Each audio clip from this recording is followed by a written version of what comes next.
buenos días, muy buenas tardes o muy buenas noches tengan todos ustedes, amigos, amigas y todos ustedes, los que están en el medio. Bienvenidos una vez más a este su programa favorito, El Círculo de Lectura. Y fíjense que terminar un libro siempre es una cuestión muy interesante. La verdad, también tengo que aceptar que sea propia de mí, se apodera de mí, se me mete la melancolía. Y no puedo evitar hacerle zoom para que no se me vea la nariz. Digo, estar un poco triste, güey. 3 pesos nada más, ¿no? Generalmente el promedio que utilizo yo para las cosas son 2. Así que les puedo decir que 3 pesos es un peso extra de sentimientos que me permito tener del día de hoy. Y por eso la voy a hacer de pedo. Entonces, estamos terminando. Bueno, ¿qué importa que estamos terminando? Si esto como quiera lo van a ver como un mes después. Volvamos a empezar. Bienvenidos una vez más a este su programa favorito, El Círculo de Lectura. Yo soy Barbitas y les puedo platicar que cuando empezamos este proyecto de resistencia cultural hace un año, no manches, mi chamarra está bien sucia, qué vergüenza, güey. Cuando empezamos este proyecto de resistencia cultural hace un año, lo hacía yo a través de una plataforma que es morada y que se dedica o vive de los en vivos. Y a través de ahí yo exportaba los videos para acá. Creo que lo he platicado varias veces en otros tipos de videos. Y tengo varios libros que están mal grabados, miñero, que son muy buenos, pero que como que se traba, güey, horrible. Entonces, pues nos vamos a tomar 5 minutos del día para leer Retrato de un náufrago, de Gabriel García Márquez. La verdad me gusta mucho a mí este señor, de editorial Oveja Negra. Ya tengo un comentario por ahí en el canal. Para los que son fans, se los agradezco. Y sin más por el momento, ni preámbulos idiotas que no te importan, les dejo esta excelente pieza de la literatura, Relatos de un náufrago, por Gabriel García Márquez. Tiene una historia chistosa. Es una historia real, verídica, y empezó como una crónica, güey, en un periódico. Después Gabriel va y habla con este señor y después ya realizan o rehacen este libro. Pero bueno, luego hablamos más de esto. Relata de un náufrago que estuvo 10 días a la deriva en una balsa sin comer ni beber, que fue proclamado héroe de la patria, besado por las reinas de la belleza y hecho rico por la publicidad. Y luego, aborrecido por el gobierno y olvidado para siempre. Y aquí nos presenta un mapa que nos va a dar un poco de contexto de lo que estamos a punto de leer. Bienvenidos, y les puedo decir que este definitivamente es un gran libro. Corto, pero muy bueno. Como tus relaciones de secundaria, bebé.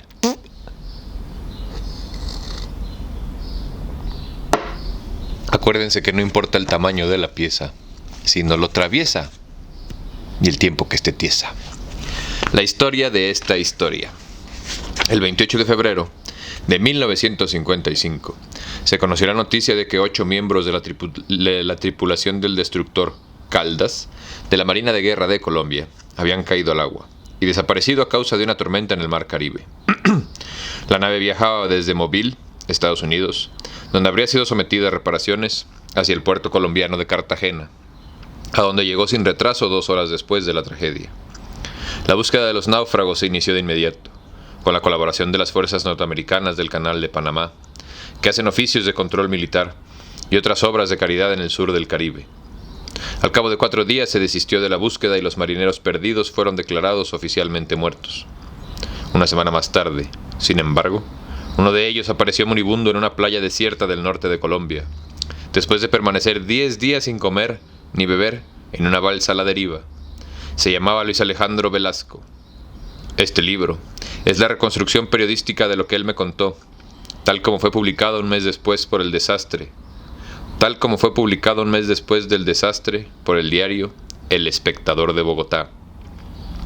Lo que no sabíamos ni el náufrago ni yo cuando tratábamos de reconstruir minuto a minuto su aventura, era que aquel rastreo agotador habría de conducirnos a una nueva aventura que causó un cierto revuelo en el país, que a él le costó su gloria y su carrera, y que a mí pudo costarme el pellejo.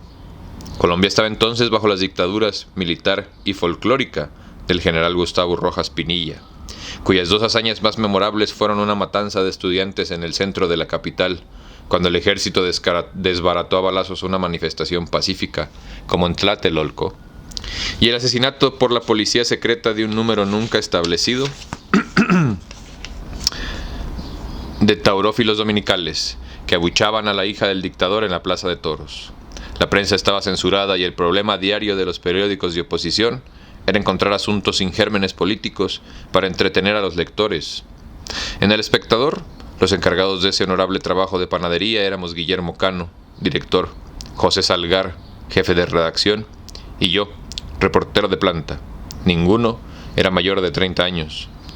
Cuando Luis Alejandro Velasco llegó por sus propios pies a preguntarnos cuánto le pagábamos por su cuento, lo recibimos como era, una noticia refrita. Las Fuerzas Armadas lo habían secuestrado varias semanas en un hospital naval, y solo había podido hablar con los periodistas del régimen, y con uno de oposición que se había disfrazado de médico. El cuento había sido contado a pedazos muchas veces, estaba manoseado y pervertido, y los lectores parecían hartos de un héroe que se alquilaba para anunciar relojes, porque el suyo no se atresó a la intemperie, que aparecían anuncios de zapatos porque los suyos eran tan fuertes que no los pudo desgarrar para comérselos, y en otras muchas porquerías de publicidad. Había sido condecorado, había hecho discursos patrióticos por radio, lo habían mostrado en la televisión como ejemplo de las generaciones futuras, y lo habían paseado entre favores y músicas por medio país, para que firmara autógrafos y lo besaran las reinas de la belleza. Había recaudado una pequeña fortuna. Si venía a nosotros sin que lo llamáramos, después de haberlo buscado tanto, era previsible que ya no tenía mucho que contar, que sería capaz de inventar cualquier cosa por dinero, y que el gobierno le había señalado muy bien los límites de su declaración. Lo mandamos por donde vino. De pronto, al impulso de una corazonada, Guillermo Cano lo alcanzó en las escaleras, aceptó el trato y me lo puso en las manos. Fue como si me hubiera dado una bomba de relojería. Mi primera sorpresa fue que aquel muchacho de 20 años, macizo, con más cara de trompetista que de héroe de la patria, tenía un instinto excepcional del arte de narrar, una capacidad de síntesis y una memoria asombrosas, y bastante dignidad silvestre como para sonreírse de su propio heroísmo. En 20 sesiones de 6 horas diarias, durante las cuales yo tomaba notas y soltaba preguntas tramposas para detectar sus contradicciones, logramos reconstruir el relato compacto y verídico de sus 10 días en el mar. Era tan minucioso y apasionante que mi único problema literario sería conseguir que el lector lo creyera. No fue solo por eso, sino también porque nos pareció justo, porque acordamos escribirlo en primera persona y firmado por él. Esta es, en realidad, la primera vez que mi nombre aparece vinculado a este texto.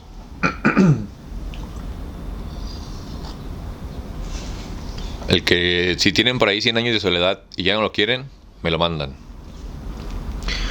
La segunda sorpresa, que fue la mejor que tuve, el cuarto día de trabajo, cuando le pedí a Luis Alejandro Velasco que me describiera la tormenta que ocasionó el desastre, consciente que de la declaración valía su peso en oro, me replicó con una sonrisa: es que no había tormenta. No lo vuelvo a hacer. Así era. Los servicios meteorológicos nos confirmaron que aquel había sido uno más de los febreros mansos y diáfanos del Caribe. La verdad nunca fue publicada hasta entonces. Era que la nave dio un bandazo por el viento en la mar gruesa. Se soltó la carga mal estivada en cubierta, y los 8 marineros cayeron al mar. Esa revelación implicaba 3 faltas en hombre, enormes. Primero, estaba prohibido transportar carga en un destructor. Segundo, fue a causa del sobrepeso que la nave no pudo maniobrar para rescatar a los náufragos. Y tercero, era carga de contrabando. Neveras, televisores, lavadoras. Estaba claro que el relato, como el destructor, llevaba también mal amarrada una carga política y moral que no habíamos previsto. Chan, chan, chan. No, güey, se pone bueno. La historia dividida en episodios se publicó en 14 días consecutivos. El propio gobierno celebró al principio la consagración literaria de su héroe. Luego, cuando se publicó La Verdad. Había sido una trastada política impedir que se continuara la serie. La circulación del periódico estaba casi doblada, y había frente al edificio una rebatiña de lectores que compraban los números atrasados para conservar la colección completa. La dictadura, de acuerdo con una tradición muy propia de los gobiernos colombianos, se conformó con remendar la verdad, con la retórica. Desmintió en un comunicado solemne que el destructor llevara mercancía de contrabando. Buscando el modo de sustentar nuestros cargos, le pedimos a Luis Alejandro Velasco la lista de sus compañeros de tripulación que tuvieran cámaras fotográficas. Aunque muchos pasaban vacaciones en distintos lugares del país, logramos encontrarlos para comprar las fotos que habían tomado durante el viaje. Una semana después de publicado el episodio, apareció el relato completo en un suplemento especial, ilustrado con las fotos compradas a los marineros. Al fondo de los grupos de amigos en alta mar, se veían, sin la menor posibilidad de equívocos, inclusive con sus marcas de fábrica, las cajas de mercancía de contrabando. La dictadura acusó el golpe con una serie de represalias drásticas que habrían de culminar, meses después, con la clausura del periódico. A pesar de las presiones, las amenazas y las más seductoras tentativas de soborno, Luis Alejandro Velasco no desmintió una línea del relato. Tuvo que abandonar la marina, que era el único trabajo que sabía hacer, y se desbarrancó en el olvido de la vida común. Antes de 2 años cayó la dictadura, y Colombia quedó a merced de otros regímenes mejor vestidos, pero no mucho más justos. Mientras yo iniciaba en París este exilio errante, y un poco nostálgico tanto que se parece también a una balsa a la deriva, nadie volvió a saber nada del náufrago solitario, hasta hace unos pocos meses que un periodista extraviado lo encontró detrás de un escritorio en una empresa de autobuses. He visto esa foto, he aumentado de peso y de edad, y se nota que la vida le ha pasado por dentro, pero le ha dejado el aura serena del héroe que tuvo el valor de dinamitar su propia estatua. Yo no había vuelto a leer ese retrato desde hace 15 años. Me parece bastante digno para ser publicado, pero no acabo de comprender la utilidad de su publicación. Si ahora se imprime en forma de libro es porque dije sin pensarlo muy bien, y no soy un hombre con 2 palabras. Me deprime la idea que a los editores no les interese tanto el mérito del texto como el nombre con el que está firmado, que muy a mi pesar es el mismo de un escritor de moda. Por fortuna, hay libros que no son de quien los escribe, sino de quien los sufre, y este es uno de ellos. Los derechos de autor, en consecuencia, serán para quien los merece. El compatriota anónimo que debió padecer 10 días sin comer ni beber en una balsa para que este libro fuera posible. Gabriel García Márquez, Barcelona, febrero de 1970. Gabriel, te quiero mucho. La verdad eres la onda, güey. Nada más les voy a dar un peso de contexto, güey. Si quieren, ahí les voy a dejar el link del comentario que hice el libro. También es un comentario súper básico porque apenas estábamos empezando en este canal y puedo aceptar que me daba un poquitix de pena. Pero este güey se tuvo que ir al exilio porque me lo andaban matando, güey, ¿eh? O sea, si ustedes creen que en México hemos tenido dictaduras fuertes y radicales como la del imbécil ese priista, no, agárrate, güey. En Sudamérica está todavía más gacho. Continuemos. Capítulo 1. ¿Cómo eran mis compañeros muertos en el mar? Chale. El 22 de febrero se nos anunció que regresaríamos a Colombia. Teníamos 8 meses de estar en Mobile, Alabama, Estados Unidos, donde el ARC Caldas fue sometido a reparaciones electrónicas y de sus armamentos. Mientras reparaban el buque, los miembros de la tripulación recibíamos una instrucción especial. En los días de franquicia hacíamos lo que hacen todos los marineros en tierra. Íbamos al cine con la novia y nos reuníamos después en Joe Palooka, una taberna del puerto donde tomábamos whisky y armábamos una bronca de vez en cuando. Mi novia se llamaba Mary Adres. La conocí 2 veces después de estar en Mobile, por intermedio de la novia de otro marino. Aunque tenía una gran facilidad para aprender el castellano, creo que María Adres no supo nunca por qué mis amigos le decían María Dirección. Cada vez que tenía franquicia le invitaba al cine, aunque ella prefería que le invitara a comer helados. Nos entendíamos en mi medio inglés y en su medio español, pero nos entendíamos siempre, en el cine o comiendo helados. Solo una vez no fui al cine con Mari, la noche que vimos El motín de Kane. A un grupo de mis compañeros les habían dicho que era una buena película sobre la vida en un barreminas. Por eso fuimos a verla. Pero lo mejor de la película no era el barreminas, sino la tempestad. Todos estuvimos de acuerdo en que lo indicado es un caso como el de esta tempestad, era modificar el rumbo del buque, como lo hicieron los amotinados. Pero ni yo, ni ninguno de mis compañeros había estado nunca en una tempestad como aquella, de manera que nada en la película nos impresionó tanto como la tempestad. Cuando regresamos a dormir, el marino, Diego Velázquez, que estaba muy impresionado con la película, pensando que dentro de unos días estaríamos en el mar, nos dijo: ¿qué tal si nos sucediese una cosa como esa? Confieso que yo también estaba impresionado. En 8 meses había perdido la costumbre del mar. No sentía miedo, pues el instructor nos había enseñado a defendernos en un naufragio. Sin embargo, no era normal la inquietud que se sentía aquella noche que vimos el motín del Kane. No quiero decir que desde ese instante empecé a presentir la catástrofe, pero la verdad es que nunca había sentido tanto temor frente a la proximidad de un viaje. En Bogotá, cuando era niño y veía las ilustraciones de los libros, nunca se me ocurrió que alguien pudiera encontrar la muerte en el mar. Por el contrario, pensaba en él con mucha confianza, y desde cuando ingresé en la Marina, hace casi 12 años, no había sentido nunca ningún trastorno durante el viaje. Pero no me avergüenzo de confesar que sentí algo muy parecido al miedo después que vi el motín de Kane. Tendido boca arriba en mi litera, la más alta de todas, pensaba en mi familia y la travesía que debíamos de efectuar antes de llegar a Cartagena. No podía dormir. Con la cabeza apoyada en las manos, oía el suave batir del agua contra el muelle y la respiración tranquila de los 40 marinos que dormían en el mismo salón. Debajo de mi litera, el marinero primero Luis Rengifo roncaba como un trombón. No sé qué soñaba, pero seguramente no habría podido dormir tan tranquilo si hubiera sabido que 8 días después estaría muerto en el fondo del mar.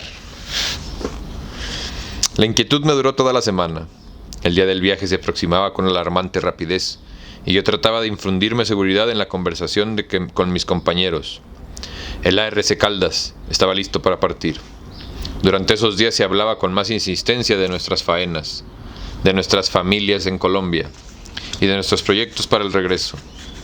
Poco a poco se iba cargando el buque con regalos que traíamos a nuestras casas: radios, neveras, lavadoras, estufas y especialmente yo traía una radio. Ante la proximidad de la fecha de partida, sin poder deshacerme de mis preocupaciones, tomé una determinación. Tan pronto como llegara a Cartagena, abandonaría la Marina. No volvería a someterme a los riesgos de la navegación. La noche antes de partir fui a despedirme de Mary, a quien pensé comunicarle mis temores y mi determinación. Pero no lo hice, porque le prometí volver, y no me habría creído si le hubiera dicho que estaba dispuesto a no navegar jamás.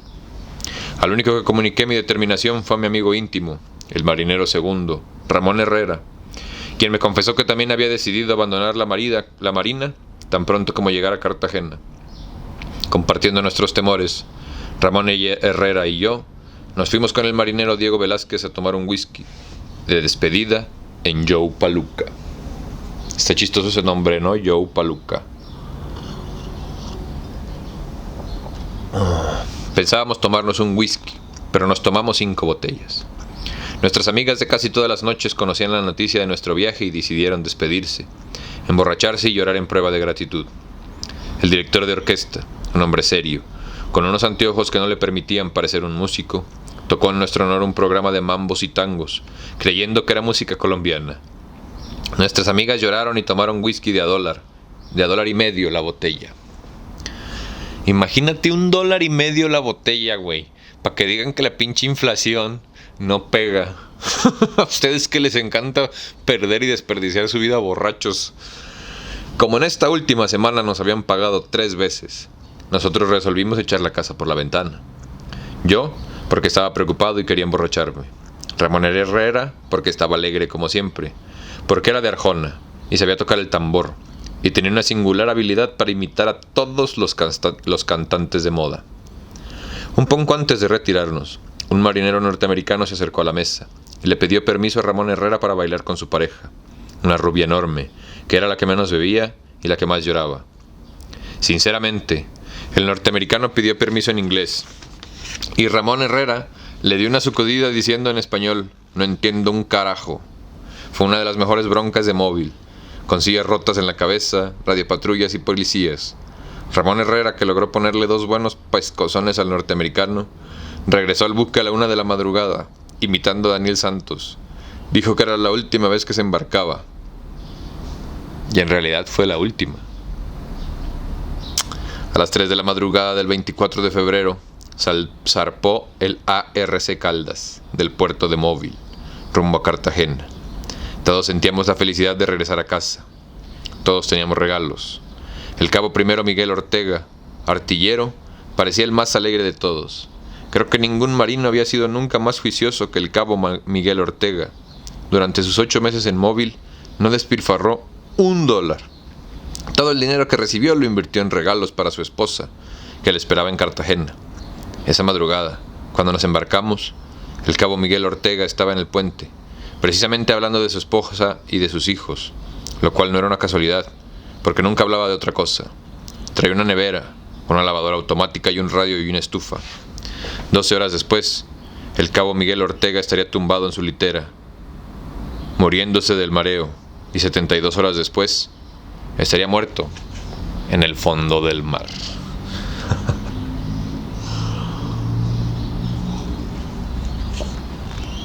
Los invitados de la muerte. Cuando un buque zarpa,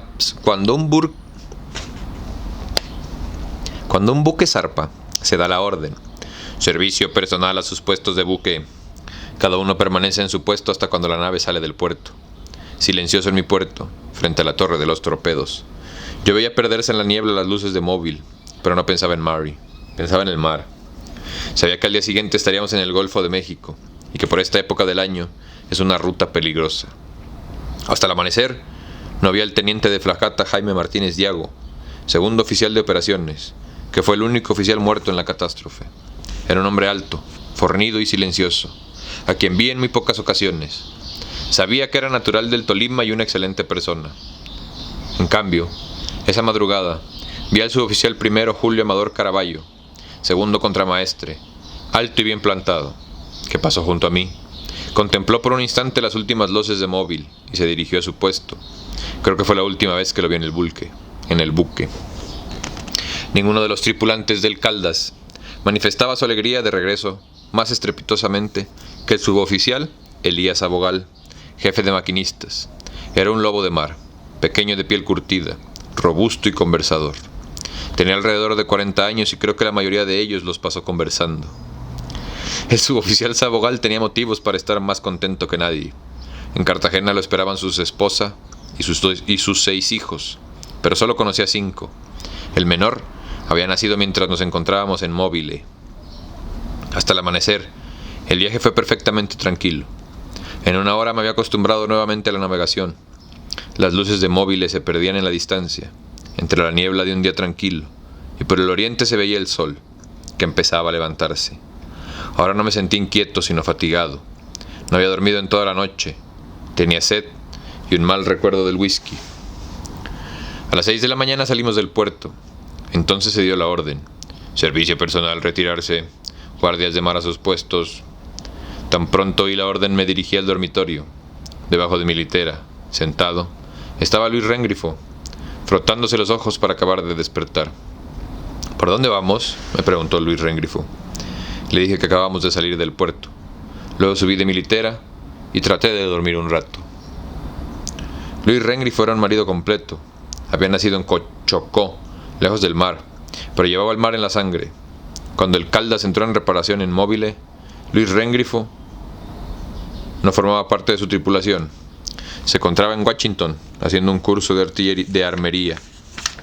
Era serio, estudioso y hablaba el inglés tan correctamente como castellano. El 15 de marzo se graduó de ingeniero civil en Washington. Ahí se casó con una dama dominicana. En 1952, cuando el destructor Caldas fue reparado, Luis Rengrifo viajó de Washington y fue incorporado a la tripulación.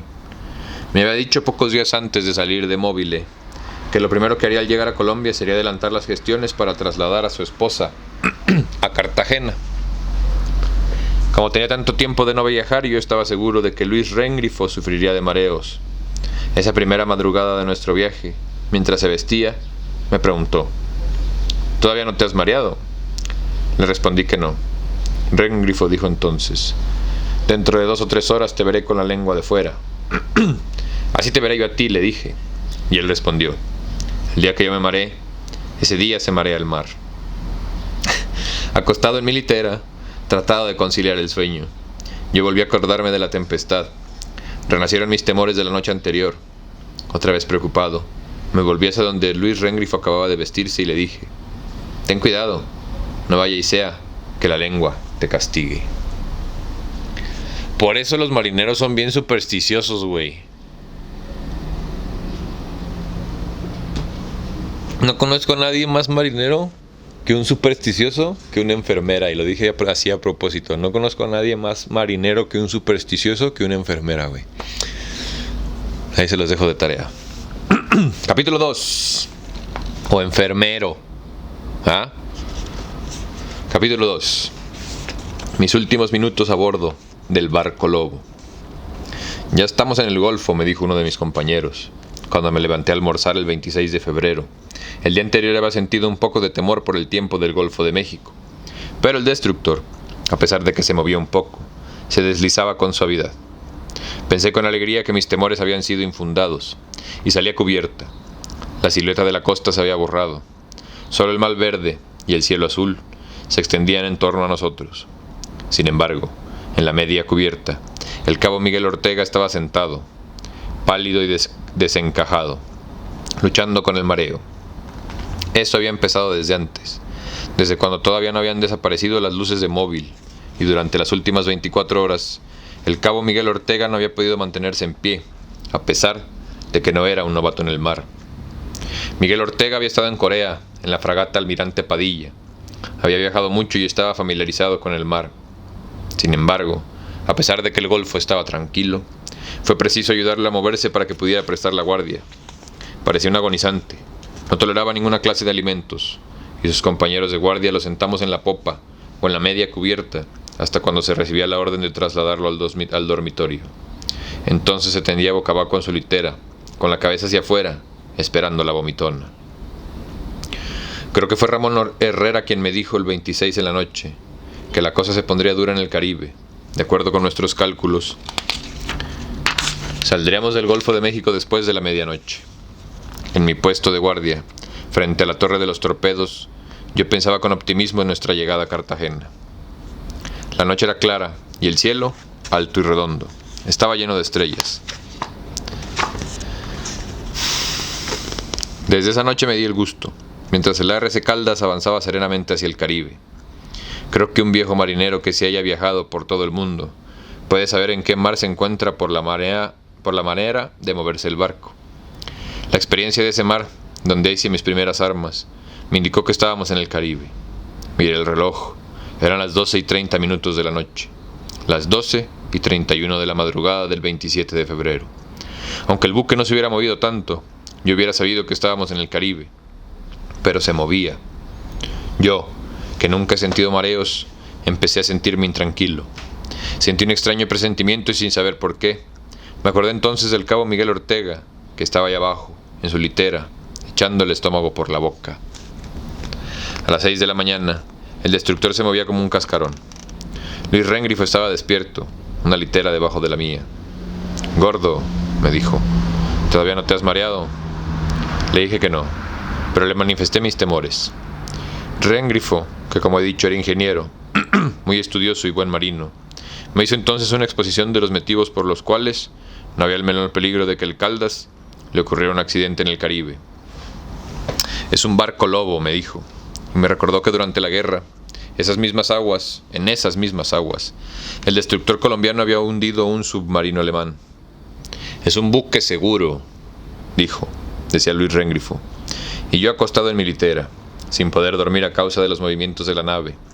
Me sentía seguro con sus palabras, pero el viento era cada vez más fuerte a babor, y yo me imaginaba cómo estaría el Caldas en medio de aquel tremendo oleaje. En ese momento, me acordé del motín del Kane. A pesar de que el tiempo no varió durante todo el día, la navegación era normal. Cuando prestaba la guardia, me puse a hacer proyectos para cuando llegara a Cartagena. Le escribiría a Mary. Pensaba escribirle 2 veces por semana, pues nunca he sido penoso para escribir. Desde cuando ingresé en la Marina, le he escrito todas las semanas a mi familia de Bogotá. Les he escrito a mis amigos del barrio Olaya cartas frecuentes y largas, de manera que le escribiría a Mary. Pensé, y saqué en horas la cuenta del tiempo que nos faltaba para llegar a Cartagena. Nos faltaban exactamente 24 horas. Aquella era mi penúltima guardia. Ramón Herrera me ayudó a arrastrar al cabo Miguel Ortega hacia su litera. Estaba cada vez peor. De cuando salimos de Móvil, 3 días antes, no había probado alimento. Casi no podía hablar y tenía el rostro verde y descompuesto.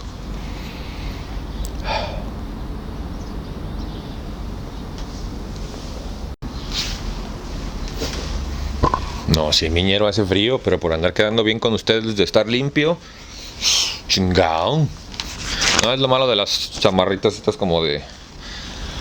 Pues no sé qué pinche material es esa tela rara que se les queda todo pegado. Continuemos. Empieza el baile. El baile empezó a las 10 de la noche. Durante todo el día, el Caldas había movido, pero no tanto como en esa noche del 27 de febrero en que yo, desvelado en mi litera, pensaba con pavor en la gente que estaba de guardia en cubierta. Yo sabía que ninguno de los marineros que estaban ahí, en sus literas, había podido conciliar el sueño. Un poco antes de las 12 le dije a Luis Rengrifo, mi vecino de abajo: ¿todavía no te has mareado? Como lo había supuesto, Luis Rengrifo tampoco podría dormir, pero a pesar del movimiento del barco no había perdido el buen humor. Dijo: ya te dije que el día que yo me mareé, ese día se marea el mar. Era una frase que repetía con frecuencia, pero esa noche casi no tuvo tiempo de terminarla. He dicho que sentí inquietud, he dicho que sentí algo muy parecido al miedo, pero no me cabe la menor duda de que lo que sentí a la medianoche del 27, cuando a través de los altoparlantes se dio una orden general, todo el personal pasarse al lado de babor, yo sabía lo que significaba esa orden.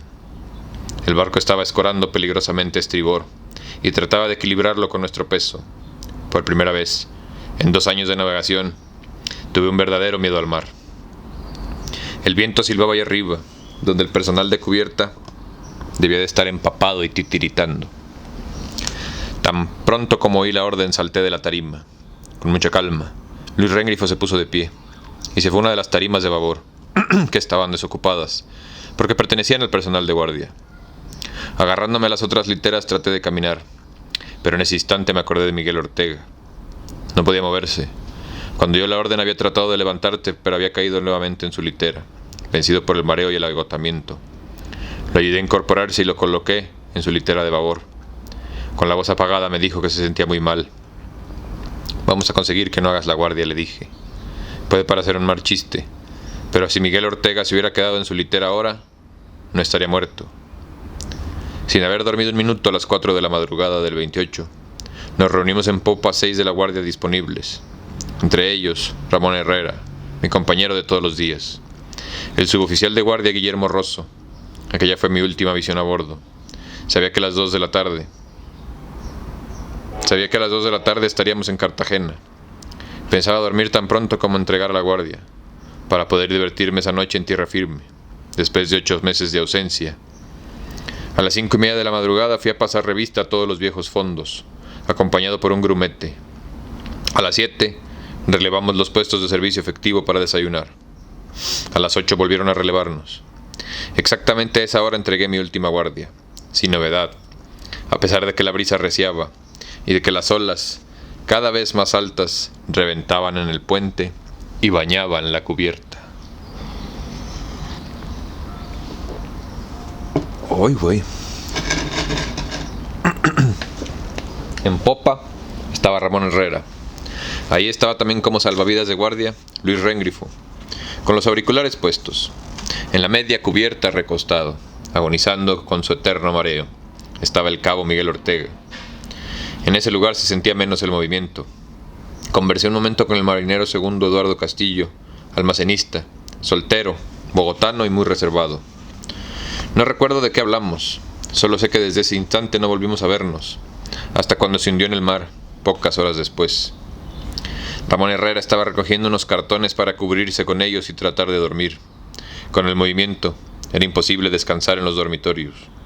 Las olas, cada vez más fuertes y altas, estallaban en la cubierta.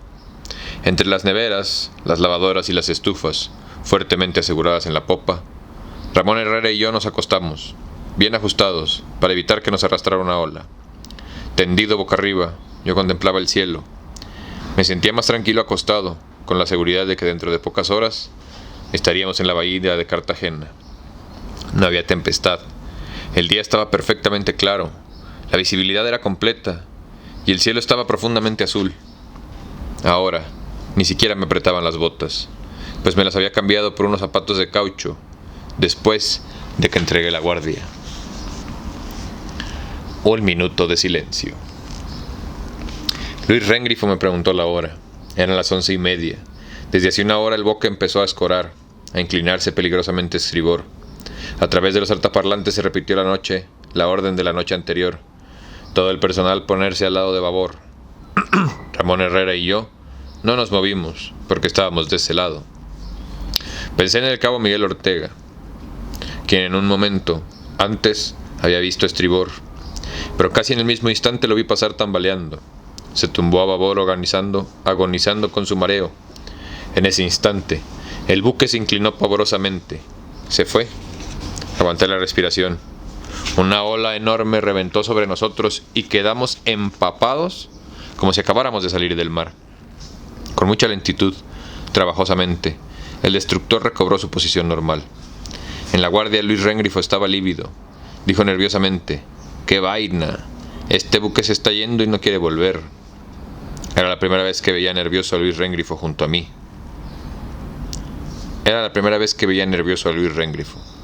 Junto a mí, Ramón Herrera, pensativo, enteramente mojado. Permanecía silencioso. Hubo un instante de silencio, total. Luego, Ramón Herrera dijo: a la hora que manden cortar cabos para que la carga se vaya al agua, soy el primero en cortar. Eran las 11:50. Yo también pensaba que de un momento a otro ordenarían cortar las amarras de la carga.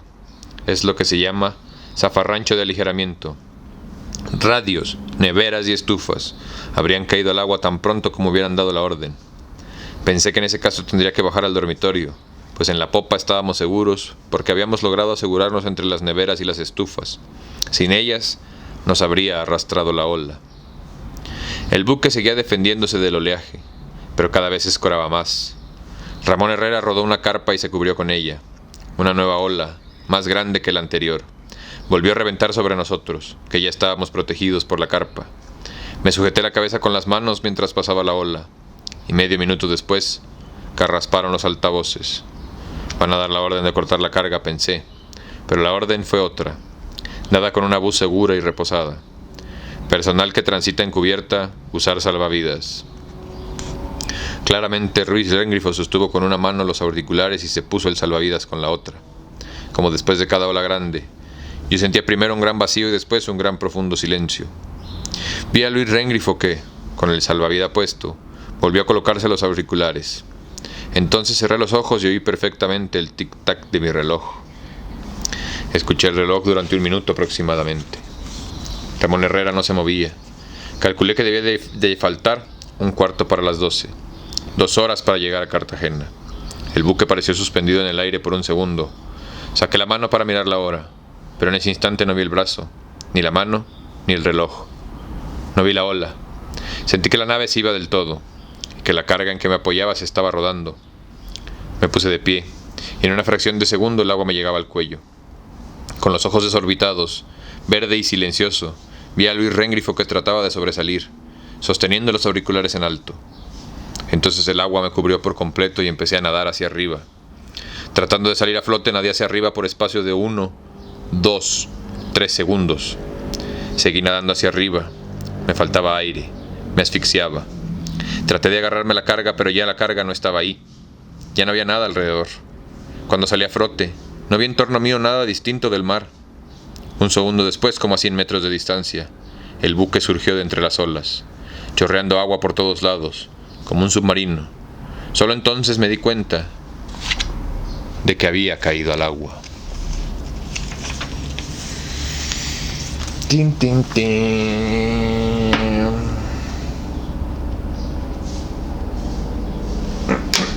me dan ganas de dejarlo ahí nada más para el tema de la narrativa.